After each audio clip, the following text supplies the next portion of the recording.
Okay, a little bit of a change of scenery here. What we're going to do for our Silat class is actually going to try and get our series number 1, Lacostas Silat number 1, so it also comes from Kali as well. But we tend to use this as our basic lock series in Silat. Now, we'll start with just our technique number 1, so we tend to refer to it as Silat series number 1, technique number 1. Series number 1 is a group of 7 techniques that we'll use, whereas technique number 1 specifically is the single leg over armbar. Now, there's a bunch of different ways of getting in here. For right now, what I'm concerned with is if you happen to get them on their side, right? So they're on their side, whether it's their left side or their right side, it doesn't matter, right?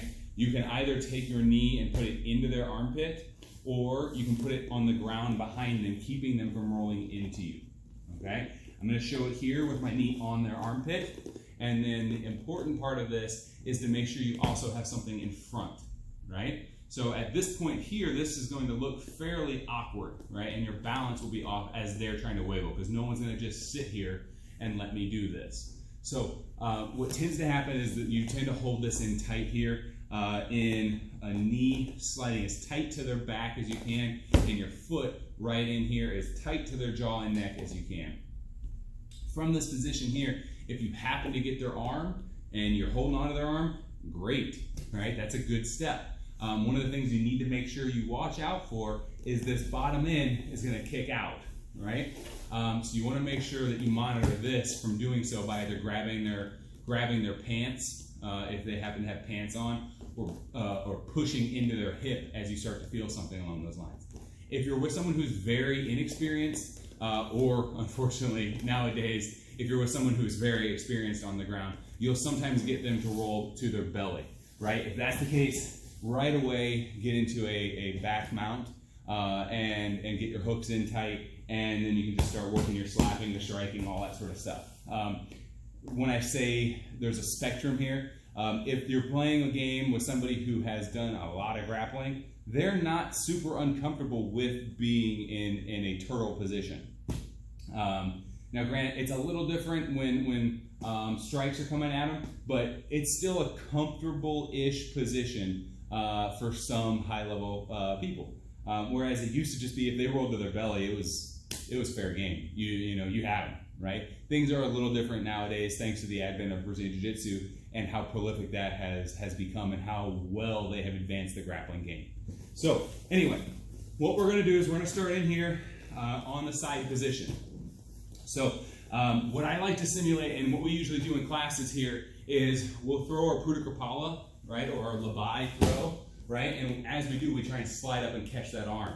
I try and let them land with my weight dropping in on their armpit, and then I'll slide in behind it and I'll hook this leg around the front, right? I still happen to have their arm. If I still happen to have their arm, I'll pull it right across and I smash a hammer fist right into their bicep, or I hit an elbow right into the bicep. The goal there is to try and weaken the arm a little bit. Try and just give them a little bit of a tenderization, right? The other aspect you can do, again, remember monitoring this, hit this, check that. Hit this, check that. You can sit there and try and hold this grip, right? I've got control of their arm, I'm pinning it. If I happen to have a collar or a lapel, I can grab that sort of thing here and kind of help lock it into place. I can also sit here and just hammer fist on the head, right? Especially if I'm controlling here, right? All of these strikes are pretty self-explanatory from this position. So from this position here, what I'm going to end up doing though is I'm going to want to eventually fall back and try and pop this arm, right? Or at the very least, if we're being nice to one another, or if it's somebody you don't really want to completely injure, then obviously don't strike them, don't sit there and poke them in the eye and all that kind of stuff. But we're gonna have to go slower with it. So I'm gonna turn this so we can see this a little bit differently. So this is the position I'm in. I've got this leg in as tight as I can, and I've got this leg in as tight as I can. Ideally, I have an arm here, right? Whether it's bent or whether it's straight, it doesn't matter. So it can be a 90 degree towards over the top of my leg, vertical, or 90 degree out this way. We're controlling that limb, okay? What's gonna happen here is you're going to pop up, you're gonna dig your shin in underneath, and you're going to fall back. right? So I pop up and I dig my shin in underneath and I fall back. As I do, I'm picking up their arm and I'm getting my butt as close to their body as I can. If I'm way out here, there's way too much space for them to play with. I need to get my butt in as tight as I can. Okay, so I get my butt in super tight. I still have the arm. I'm controlling everything in a nice tight package. And I slowly start to fall back. And as I do, I raise my hips and I pull their arm across my leg. Right? When I'm pulling their arm, my goal is to hit right above their elbow. Right? When I say above their elbow, I mean above as in towards their core, not away towards their wrist. So I'm in this position here. I fall back, lift up, and pull. So again, this transition, we're here like this. I could fall back like this, but that takes some flexibility and it's not near as strong, right? I don't like this one, to be honest with you. This position here, hop up, slide back, okay? As I slide back, I keep this as tight as I can, again, pulling their arm as I fall, and then I pull this shot here like so.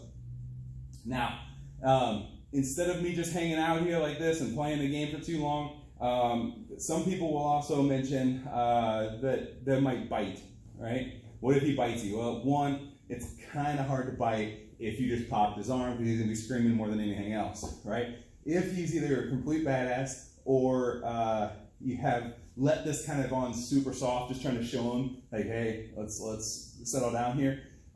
If they start to bite, the easiest thing, I think, is to just take this top leg here and just start kind of shucking it down.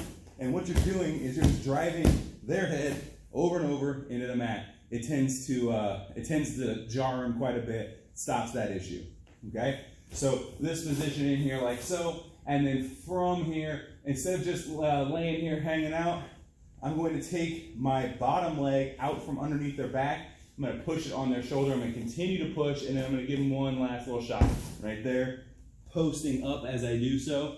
One more time, I'll show you that. So I start to move this, I kick that, I roll up behind it, just like our Silat ground warm-ups that we do. Now from that kick, that tukalao kick, we're going to swing this all the way behind our arm, hop back, and we're up and ready to deal with somebody else.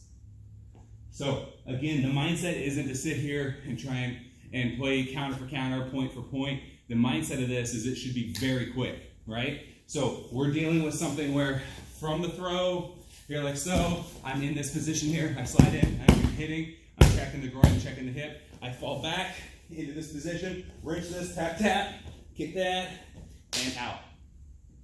So again, the goal is to try and be as technically sound, but at the same time, not hang out in that position longer than you need to, because you don't know where his friends are, her friends are. You don't know if you're going to be getting kicked in the back of the head, if they're going to pull out a pocket knife, whatever the case might be. You want to make sure you get it done as quick as you can and get up, okay? So that is the Silat mindset that we teach here at the Bandit Brothers Martial Arts.